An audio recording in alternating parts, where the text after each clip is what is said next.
오늘 말씀은 마태복음 6장 25절에서부터 34절까지 말씀입니다. 마태복음 6장 25절에서 34절까지 교독하시겠습니다. 마지막 절은 합독합니다.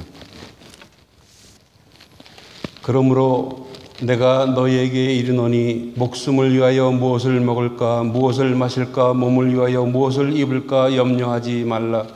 목숨이 음식보다 중하지 아니하며 몸이 의복보다 중하지 아니하냐.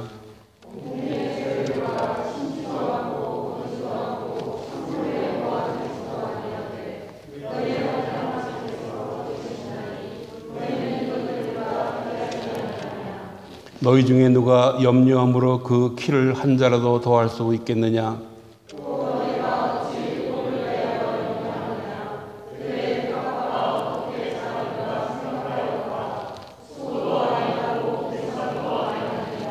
그러나 내가 너희에게 말하노니 솔로몬의 모든 영광으로도 입은 것이 이 꽃 하나만 갖지 못하였느니라.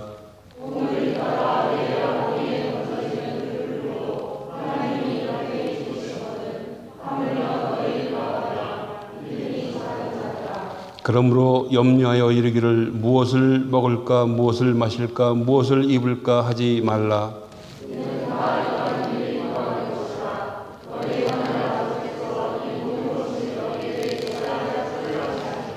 그런즉 너희는 먼저 그의 나라와 그의 의를 구하라. 그리하면 이 모든 것을 너희에게 더하시리라. 그러므로 내일 일을 위하여 염려하지 말라. 내일 일은 내일 염려할 것이요 한날의 괴로움은 그날로 족하니라. 아멘. 나와 나의 백성이 무엇이간데 이처럼 즐거운 마음으로 드릴 힘이 있었나이까. 모든 것이 주께로 말미암았사오니 우리가 주의 손에서 받은 것으로 주께 드렸을 뿐이다. 아멘. 우리가 가지고 있는 하나님의 성경, 하나님의 이 말씀은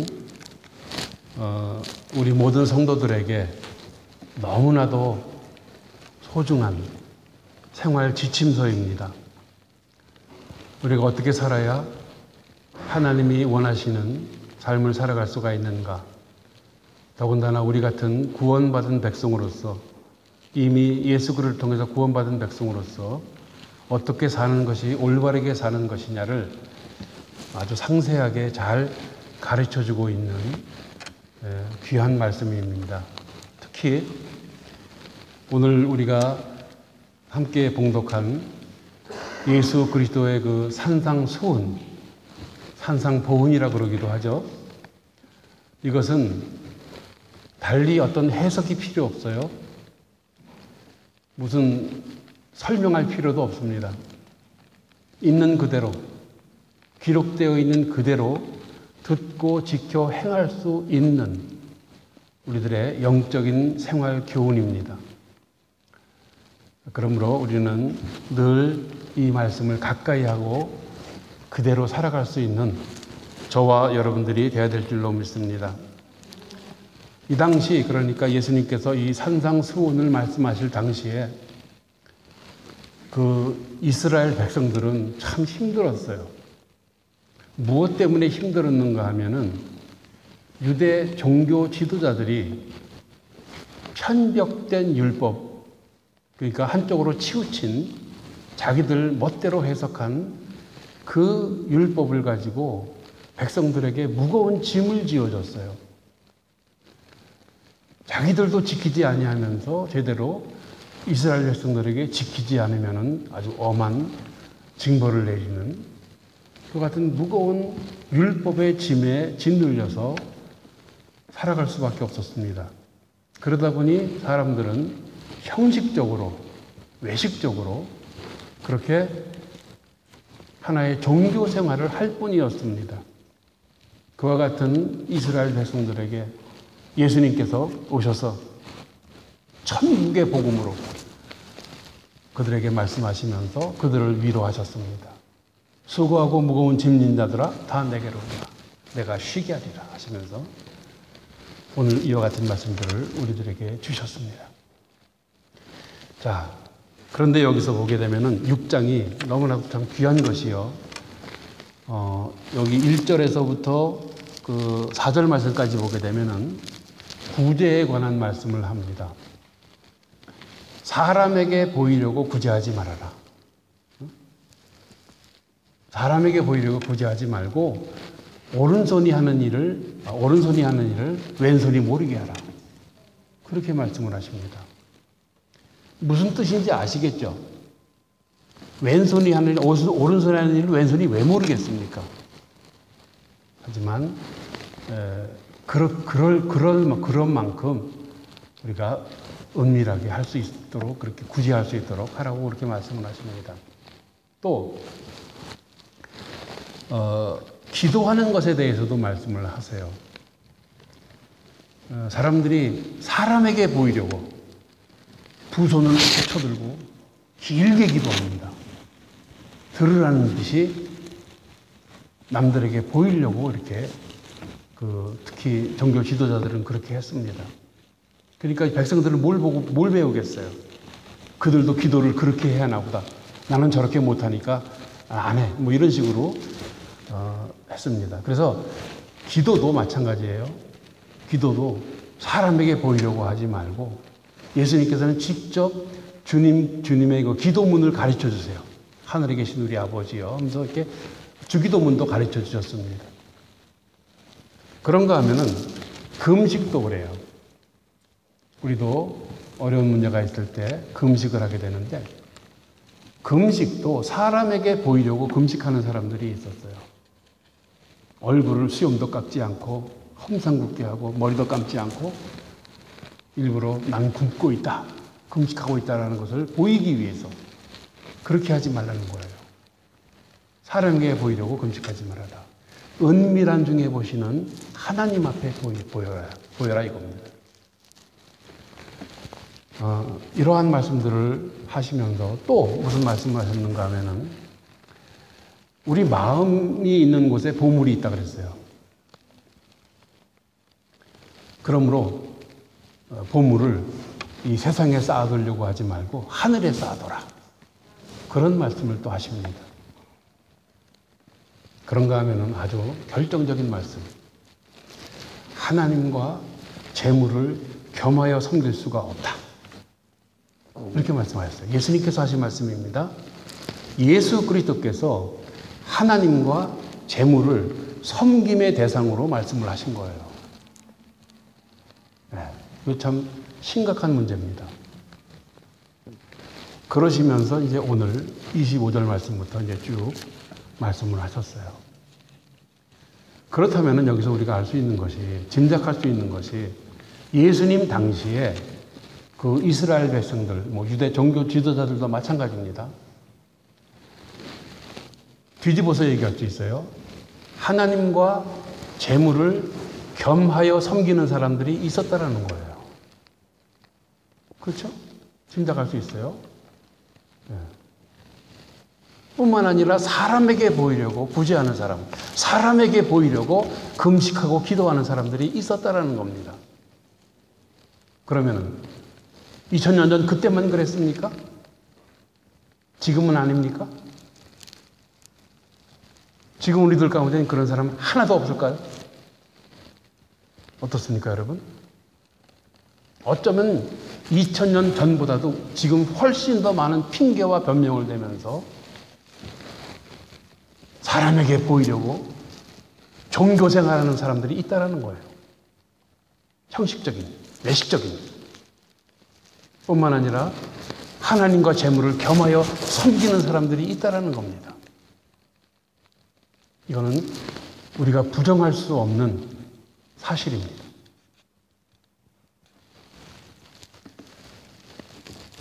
오히려 하나님과 재물뿐만 아니라 명예와 권세까지, 건강까지, 심지어는 자기 자녀까지 섬김의 대상으로 삼는 사람들이 있다는 거예요. 이것은 참 안타까운 일입니다. 하나님과 세상 재물을 겸하여 섬기는 것은 우상숭배입니다. 틀림없는 우상숭배입니다. 99% 하나님을 섬긴다고 하면서도 1% 우상숭배하면 그 사람은 우상숭배자예요. 그것을 아셔야 됩니다. 난 잘하고 있는데, 난 착한데, 나는 나쁜 짓 한 적 없는데, 난 죄 지은 적 없는데 하면서 스스로 자기 자신을 옳게 여기는 사람들 모두가 다 잘못된 겁니다. 그게 교만이에요. 그게 죄예요. 특히 믿음 생활 오래 하다 보면은요, 나는 교회에서 직분도 맡고 착해. 교회에 많이 봉사했어, 헌신했어. 이 교회 내가 세운 교회야. 이러면서까지 본인 스스로를 옳게, 의롭게 여기는 사람들이 있는데 정말 안타까운 모습입니다. 늘 말씀드리지만 우리는 믿음 생활을 하면 할수록 깨닫는 게 뭐예요?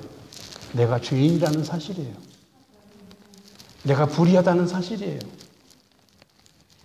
그러므로 우리는 우리 자신을 늘 돌아볼 수 있어야 됩니다.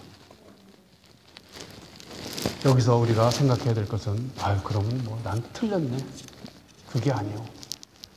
우리는 이미 예수 그리스도를 통해서 착하고 의롭고 진실된 빛의 자녀로서 하나님의 영광을 위해서 살기로 노력하는 사람들이에요. 아직 완전하지는 못하지만 힘쓰는 사람들입니다. 그러므로 우리 자신에 대해서 괜히 주눅 들거나 자괴감을 가진다거나 그러지 마십시오. 우리는 아주 소중한 하나님의 사람들입니다. 문제는 우리가 앞서 말씀드렸던 것처럼 사람에게 보이려고 어떤 종교생활 하듯이 형식적으로 외식하지 말라는 것이고요. 하나님과 재물을 겸하여 섬기지 말라는 겁니다. 만약에 그렇게 되면은 그렇지 아니하고 하나님과 재물을 겸하여 섬긴다든가 사람에게 보이려고, 잘 보이려고, 멋있게 보이려고, 좀 다른 사람보다 나아 보이려고 그러지 말라는 거예요. 근데 그렇게 하면은 어떻게 되는 줄 아세요? 본인 못하니까, 그렇게 못하니까, 할 수 없으니까 결국은 넘어져요. 결국은 넘어집니다. 여전히 불신과 불순종 가운데에서 헤어나지는 못해요. 그리고 그것으로 인해서 생겨나는 것이 뭐예요? 입을 것, 먹을 것, 마실 것. 그것 때문에 고민을 해요. 걱정을 해요. 염려합니다. 야, 어떻게 먹고 살지? 그런 식으로 스스로 고난을 자초할 수밖에 없습니다. 그러므로 우리는 오늘 본문 25절의 말씀에 있는 것처럼 목숨과 먹을 것, 마실 것, 입을 것 때문에 염려하지 말라는 이 말씀대로 염려하지 말고 말씀이 육신이 되어 우리 가운데 계시는 예수 그리스도의 뜻대로 강하고 담대하게 살아가는 저와 여러분들이 다 되시기를 바라겠습니다. 오늘 주신 말씀을 통해서 온전한 하나님의 사람으로 선한 일을 행할 능력을 갖추는 사람으로 한 걸음 더 나아갈 수 있는 저와 여러분들 다 되시기를 예수 그리스도 이름으로 위탁드립니다. 제일 첫 번째는요, 의식주 문제예요. 의식주라는 게 뭔지 아시죠? 한국을 떠나와 온 지가 오래돼가지고 의식주가 뭔지 모르겠어요. 입는 거라든가 먹는 거라든가 내가 살고 있는 집 등 그런 의식주 문제에 대한 말씀입니다. 의식주 문제로 염려하는 사람들에 대해서 예수님께서 어떻게 말씀하셨나요? 본문에 30절 하반절 말씀을 보십시오. 뭐라 그랬습니까? 30절 하반절에 믿음이 적은 자들아. 믿음이 적은 자들아. 믿음이 적은 자들아. 믿음이 없이는 하나님을 기쁘시게 할 수가 없습니다. 우리가 구원받기도 어렵습니다. 그런데 성령님께서 은혜로 우리로 하여금 믿게 하시고 예수 그리스도를 나의 구세주로 고백하게 하셨습니다. 그렇게 함으로써 우리가 구원받은 백성이 되었습니다. 자, 그런데 우리가 그럼에도 불구하고 계속 염려하고 걱정하고 근심한다면 구원받은 백성다운 모습이 아닐 것입니다. 어디엔가 문제가 있는 거겠죠? 물론 그 사람의 믿음의 분량 따라, 믿음의 분수 따라 그런 모습들이 다르게 나타날지는 몰라도 아까도 말씀드렸죠. 99% 믿음이 있다고 해도요. 1% 부족하면 믿음이 없는 겁니다. 99%. 하나님이 원하시는 믿음은 100% 믿음을 원하시는 거예요. 100%. 물론 우리는 지금 부족해요. 조금 부족해요. 하지만 100%의 믿음의 삶을 살기 위해서 힘쓰고 애쓰고 있는 사람들이에요. 그러면 여러분들 자부심을 가지십시오. 자존감을 가지십시오. 오늘 그래서 그야말로 100% 믿음을 가지고 산 사람, 한 사람을 소개하려고 합니다. 말씀을 증거하면서 자주 지오지 물러 목사님에 대해서, 목사님 겸 선교사이신 그분에 대해서 여러 차례 이제 조금씩 이렇게 말씀을 드렸었는데 오늘은 좀 구체적으로 그분에 대해서 말씀을 드리려고 합니다. 그분은 1805년도에 독일 북부에 있는 프로이센주 크로펜슈타트에서 태어나셨습니다. 근데 1825년 어느 날 토요일 저녁 기도회 모임에서 간절히 무릎 꿇고 기도하는 어떤 그리스도인의 모습을 보고 거기에 감동을 받아요. 거기에 감동을 받아서 회심, 마음을 바꾸기 전까지 이 지오지 물러 목사님은 아버지가 세무관이에요. 그리고 술주정뱅이에요. 수정뱅이였었습니다. 그 아버지의 주머니에서 돈을 훔칩니다. 돈을 훔쳐가지고 여러 차례 경찰한테 걸려가지고 이렇게 형무소에도 들락날락했던 아주 비행 청소년, 소위 말하면 그런 문제아였습니다.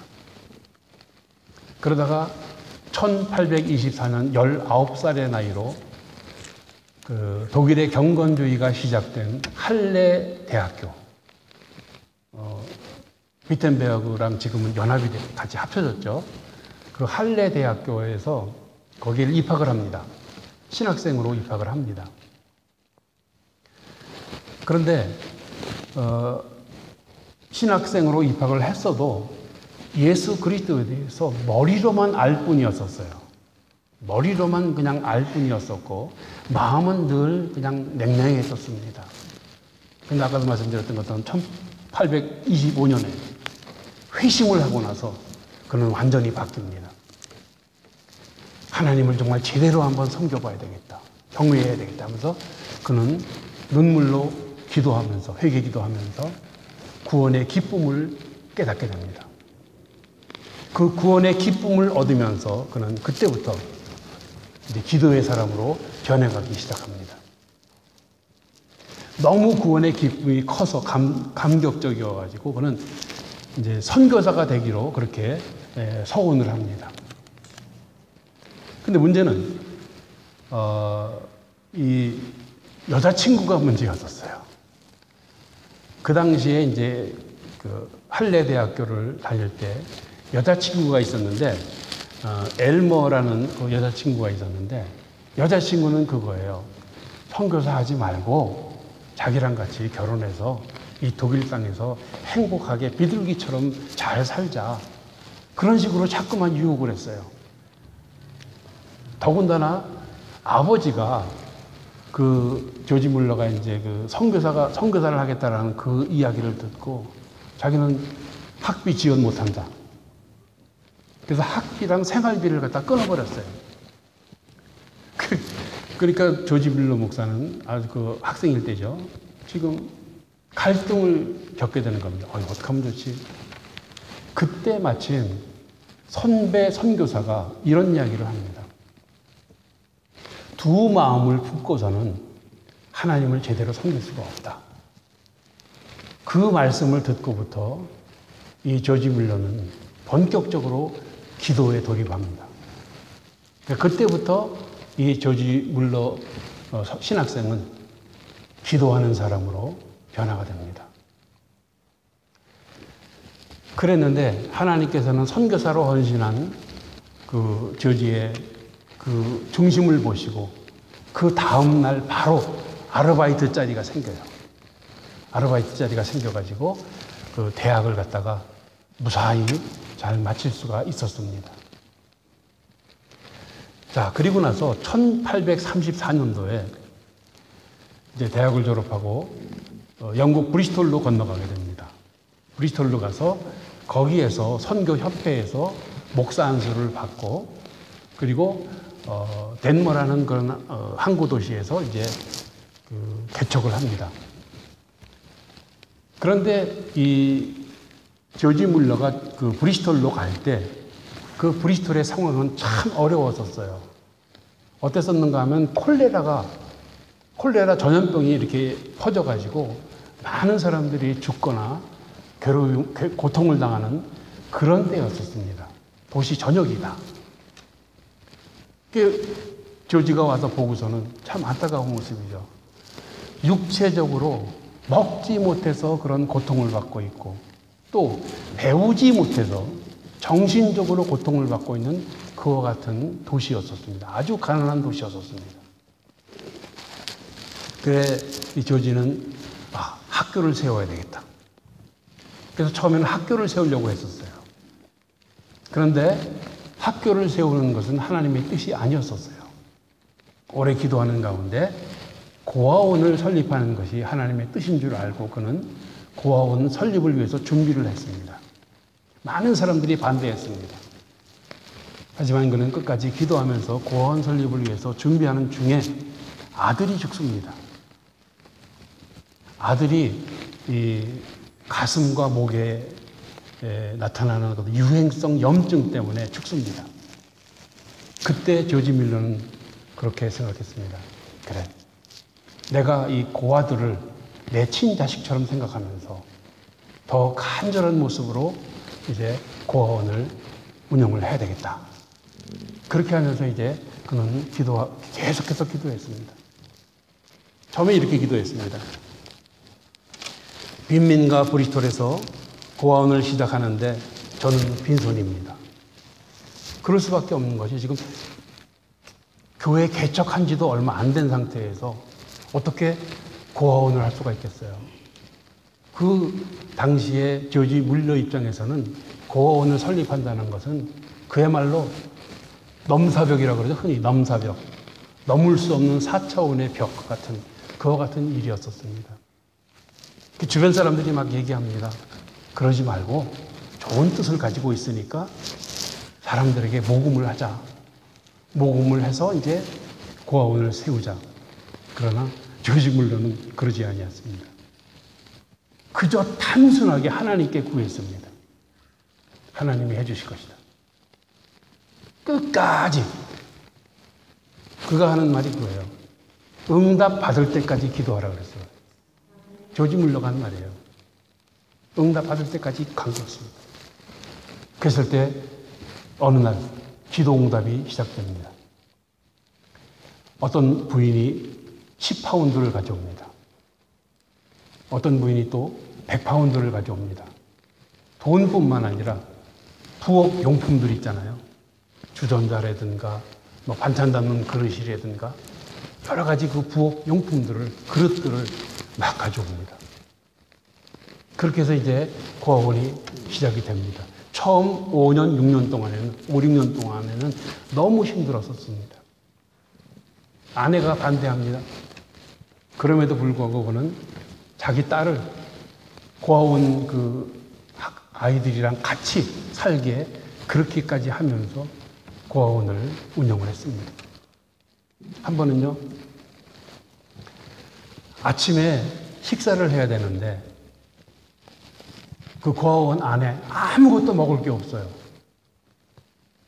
그랬을 때 그 식탁을 차려놓고 그 접시 같은 거라든가 다 차려놓고 그 400명의 고아원 아이들과 손을 잡고 간절히 기도합니다. 그때 어떤 일이 벌어졌을까요? 기도를 마치자마자 문 밖에서 두드리는 소리가 납니다. 나가보니까 마차가 한 대가 서 있어요. 마차 안에는 그날 아침에 갓 구운 빵이 그리고 신선한 우유가 가득 실려져 있었습니다. 그게 뭐냐 하면은 그날 그 인근에 있는 공장에서 종업원들이 야유회를 가려고 주문을 했던 거예요. 그랬는데 폭풍우가 막 이렇게 불어닥치는 바람에 야유회가 취소가 됐어요. 그러니 어떡하겠습니까? 그 마차가 그 고아원으로 온 거예요. 이거 누가 하신 일이겠어요? 그 400명 손잡고 기도하는 그들의 기도를 들으신 거 아니겠습니까? 그렇게 해가지고 아이들이 참 신선한 빵, 갓 구운 빵을 마음껏 먹으면서 그런 일들이 한두 번이 아니에요. 참 놀라운 일입니다. 63년 동안 그 고아원을 운영을 했는데 단 한 번도 누군가의 도움을 청한 일이 없습니다. 그저 하나님께 기도했을 뿐입니다. 믿음의 기도를 했을 뿐입니다.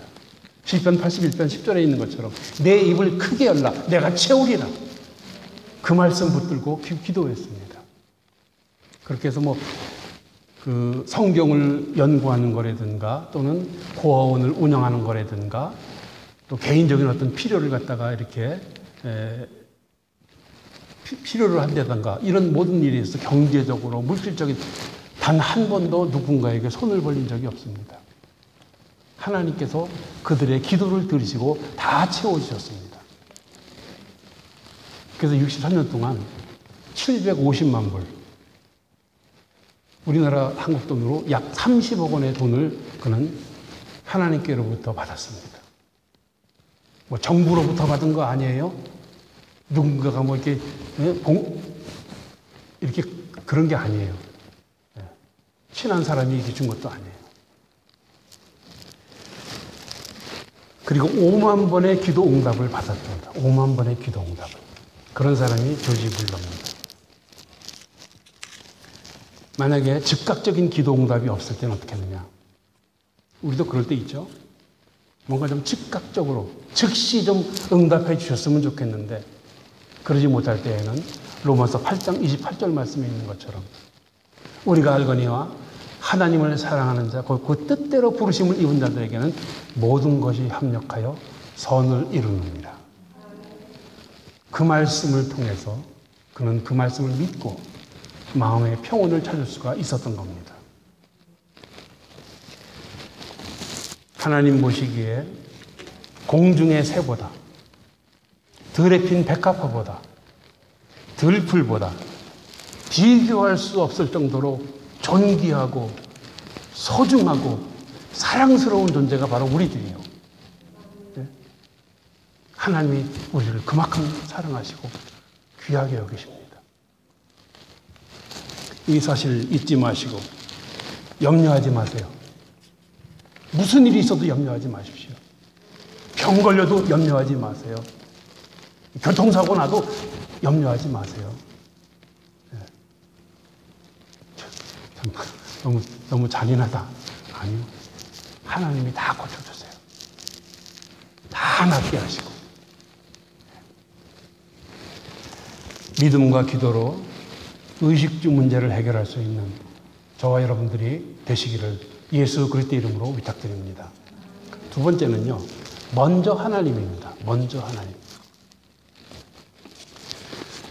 일반 우리 사람들은 누구나 그럽니다. 자기 자신과 직접 이렇게 관련된 급한 일이 생기게 되면은 우선 그 일을 해결하기 위해서 거기에 집중을 하게 되고 노력을 하게 됩니다. 그런데 하나님께서는 지금 뭐라 그러세요? 예수님께서는 먼저 그의 나라와 그의 의를 구하라. 그리하면 우리에게 필요한 것 더 좋은 것들을 더하여 주신다. 약속하셨어요. 이건 예수님의 약속이에요. 우리를 구원하신 예수님의 약속이에요. 우리 에센 소망교회는요, 이 말씀을 그대로 믿습니다. 뿐만 아니라 이 말씀이 그대로 이루어지는 교회입니다. 믿으십니까? 지금 예를 들려면 얼마든지 예를 들 수가 있습니다.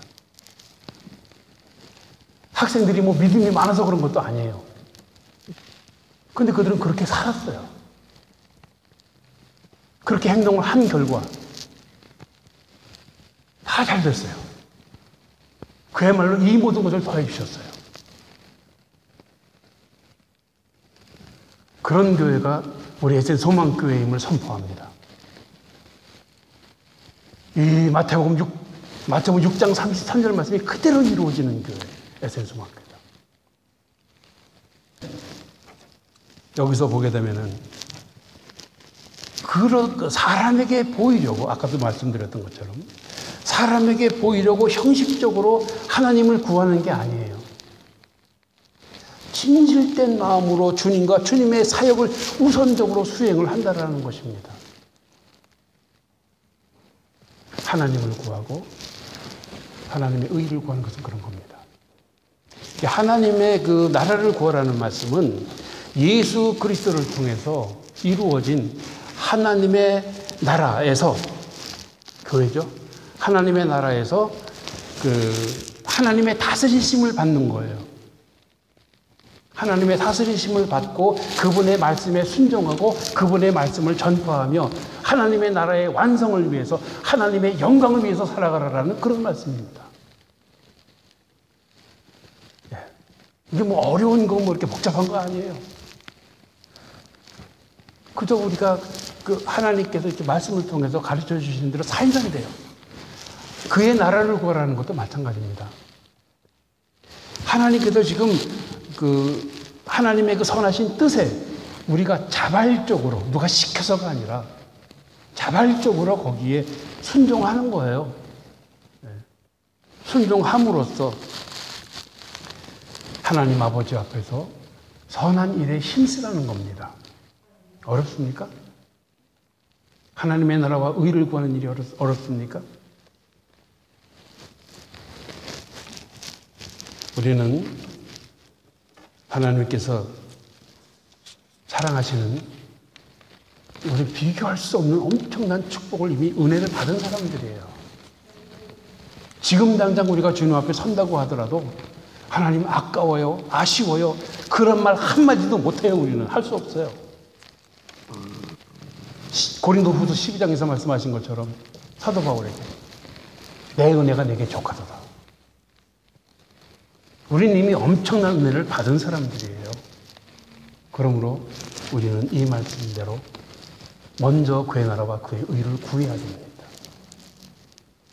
그리하면 말할 수 없는, 이 세상에서는 비교도 할 수 없는 엄청난 것을 우리에게 더하여 주시겠다라고 약속하셨어요. 이것은 예수님의 말씀입니다. 그럼에도 불구하고 육신의 정력, 안목의 정력, 이생의 자랑, 이 세상적인 욕심에, 욕망에 휘둘리고 있는, 그게 마치 나의 인생의 목표인 것처럼, 나의 목적인 것처럼 그런 식으로 살아갈 수는 없는 거 아니겠습니까?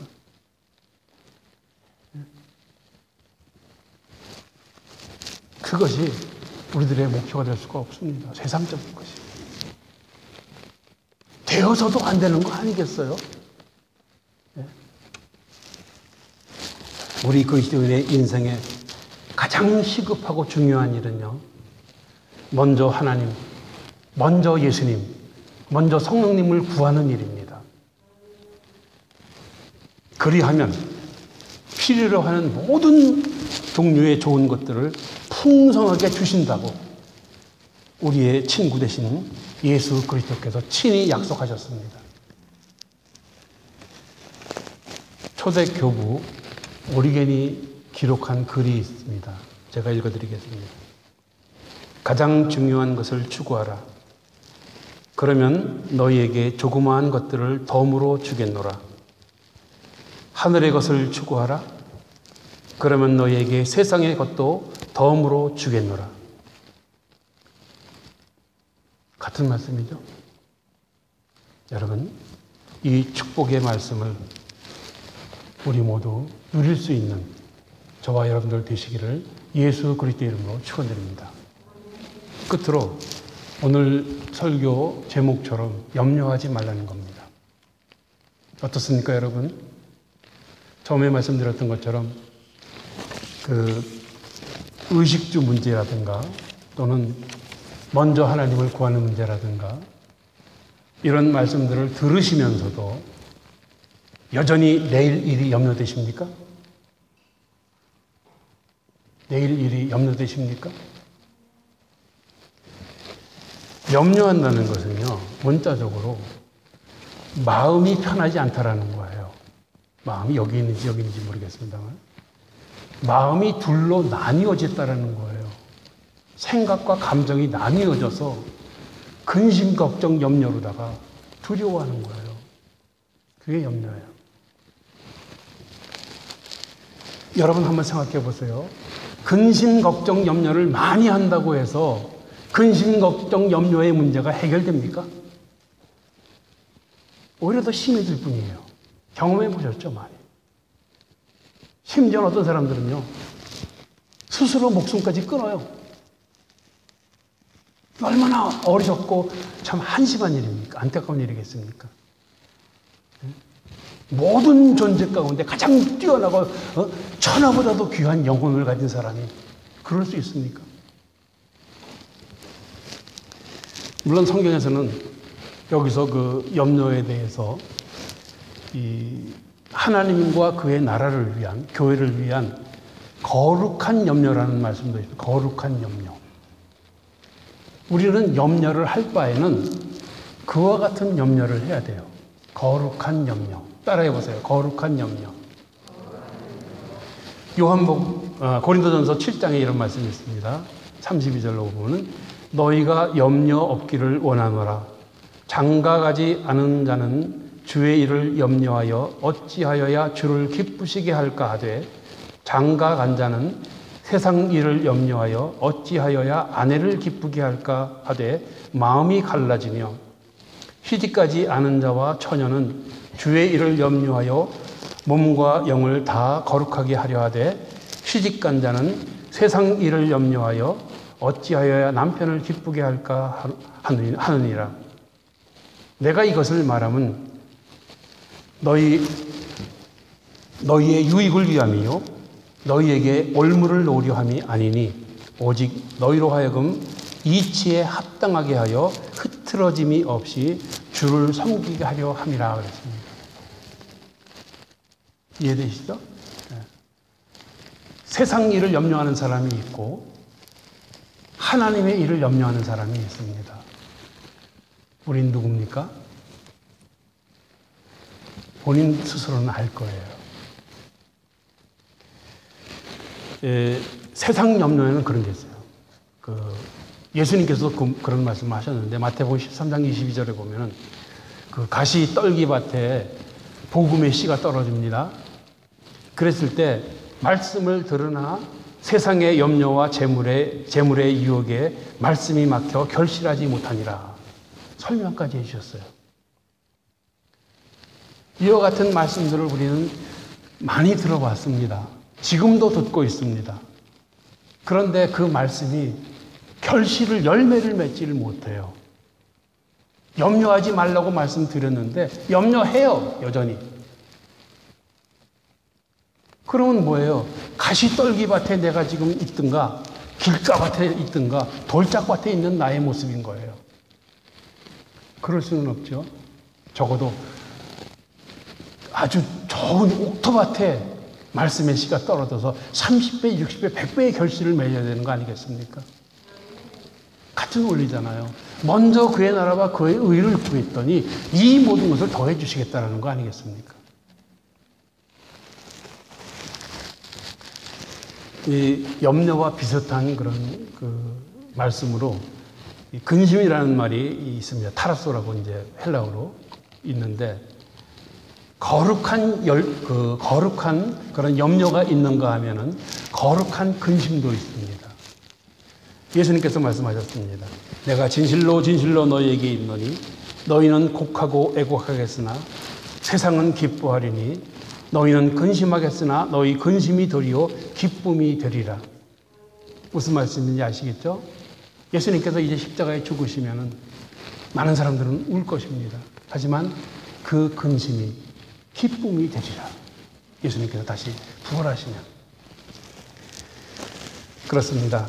우리는 여러 가지 염려와 걱정을 해결하기 위해서 참 최선을 다하고 있습니다. 문제는 근심, 걱정, 염려가 없을 수는 없어요. 살아가는데. 뭐 믿는 사람이든 믿지 않는 사람들이든 다 마찬가지입니다. 믿음이 많든 적든 다 마찬가지입니다. 하지만 그 문제를 해결하실 수 있는 분은 오직 하나님뿐이에요. 그러니까 기도해야 되는 거예요. 기도.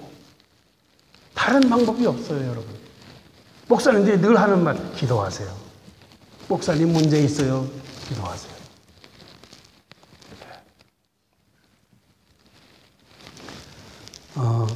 그래서 빌립보서 4장 6절 7절 말씀에 말씀하시죠. 아무것도 염려하지 말고 다만 모든 일에 기도와 간구로 너희 구할 것을 감사함으로 하나님께 아뢰라. 감사함으로 하나님께 아뢰라는 얘기는 뭐예요? 이미 응답받았다라는 확신을 가지고 구하라는 거예요. 기도하는 그 순간 이미 응답받은 겁니다. 응답받은 겁니다. 그리하면 모든 지각에 뛰어난 하나님의 평강이 그리스도 예수 안에서 너희 마음과 생각을 지키시리라. 우리는 이와 같은 말씀을 그대로 믿습니다. 그런데 막상 문제가 생기면, 걱정거리가 생기면 참 오늘 어떻게 해결해야 될지 참 몸부림을 칩니다. 막 기도도 해보기도 하고 하나님께 부르짖기도 하고 금식하기도 하고 하면서 말이죠. 그러나 문제는 여전히 남아있고 내일 가서 이 문제가 해결될 것인지 아닐지도 몰라요. 그런데 지금 34절에 말씀하시죠. 내일 일을 염려하지 말라고. 내일 일은 내일 염려하라고 말씀하십니다. 그게 무슨 얘기냐면은 내일의 염려는 내일에 주실 새 은혜로 감당을 하는 얘기예요. 내일에 주실 새 은혜로. 내일은 염려 근심하고 있는 우리들의 날이 아닙니다. 청년들이여 미래를 뭐 어쩌고저쩌고 하는데 그건 세상이 하는 말이고 내일은 우리들의 날이 아니에요. 내일은 은혜와 사랑을 베푸시는 하나님의 날입니다. 오늘 하루 최선을 다해서 우리가 죽도록 충성했을 때 선물로 주어지는 축복과 기회의 날이 바로 내일인 것입니다. 오늘 흐지부지 살게 되면 내일도 똑같아요. 내일도 똑같아요.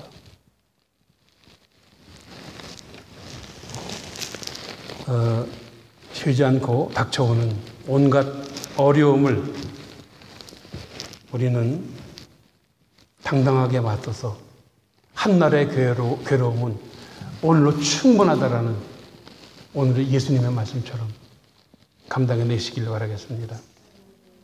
우리의 관심은 오늘밖에 없어요. 오늘. 내일 일의 염려는 아무 의미가 없습니다.